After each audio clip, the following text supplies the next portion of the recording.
Okay, so I'm going to show you guys how to make the pigment powder into paint, and we're going to be painting what we make into our little boxes in our sketchbook just to test the paint texture and make sure that you've ground it enough. And also I'm noticing, so this is my spinach right here, and it seems to have like kind of clumped up a little bit. I think there's moisture in it. So after I do this, I might need to put it back into the oven and let it dehydrate a little bit more. I've been putting it into aluminum foil, like making little pouches for it, putting it in, and putting the oven at the lowest setting and just letting it sit in there for a couple minutes. And when you take it out, it's completely dry. But we are going to first just take a really small amount. This is a half a teaspoon, and I'm using like a quarter of it because I just want to make sure that the texture of the paint is okay. We're not painting today. I'm going to take a little bit, and you guys can see it on the screen. And then I put the gelatin. I've had this in the refrigerator, and I let it sit out overnight to warm back up a little bit, and then I put it in the microwave for 10 seconds. So I'm going to add about the same amount, and if it's not fluid enough, we can just add more. And you're going to take your palette knife and kind of just work it in. And you can tell, if you guys have already done the earth pigments, that this is a little bit more transparent than those were.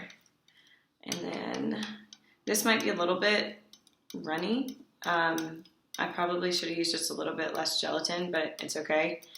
This is just to kind of get a feel for the paint. I can tell that there are some of the pigment is not ground quite fine enough, and I don't think that you guys can grind it too much. I'll show you with the turmeric. It should be like incredibly smooth pigment. But just for right now, I'm just going to paint this into my sketchbook. So I just have an old paintbrush. It doesn't really matter. And then in the box labeled spinach, I'm just going to paint. And yeah, it's definitely still too chunky. So after this, I'm going to, like I said, I'm going to put it back in the oven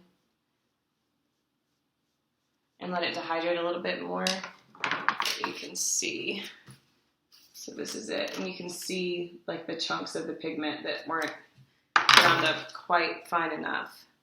And I'm going to do the turmeric now as well, because it should be really consistently ground, unless some moisture has gotten into that too. But I'm just going to dump a little bit out. Oop, that's not a little bit. Separate this and put it back in a second. Then I'm going to get a tiny bit of this gelatin. And wipe this off. So you obviously don't want to mix the colors quite yet.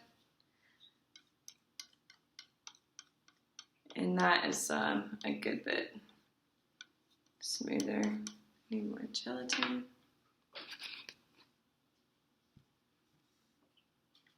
And it's always better to just add a little bit versus getting it too runny. Just adding a little bit at a time and kind of seeing what consistency you have to work with before adding more.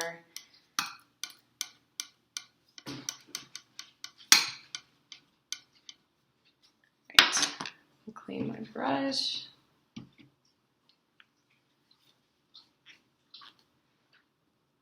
And we'll see. Turmeric page is back here.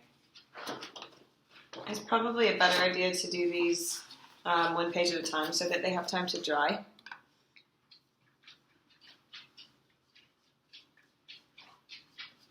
It's still got a little bit of grit to it, but it's a lot smoother.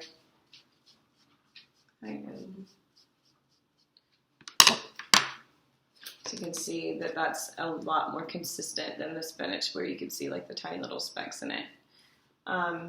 So yeah, so just do these with all your pigments. Use the smallest amount that you can. Use the smallest amount that you can. That way you're not wasting pigment. But I want you guys to do this as kind of a test run to see if the pigment has been ground fine enough, because that's going to be important, especially when you're doing your tempera. You'll be able to see every little detail and every stroke, and it's going to be really frustrating to try to make a painting with that. if you see little specks of pigment in the painting itself. So this is just to kind of test them out, and I want you guys to get comfortable with combining the gelatin with the pigment. I think the gelatin will last in your refrigerator probably the entire semester. It's just animal fat, so I would just keep it sealed. And then if you notice the consistency get different, just make another container of it. All right, that's all.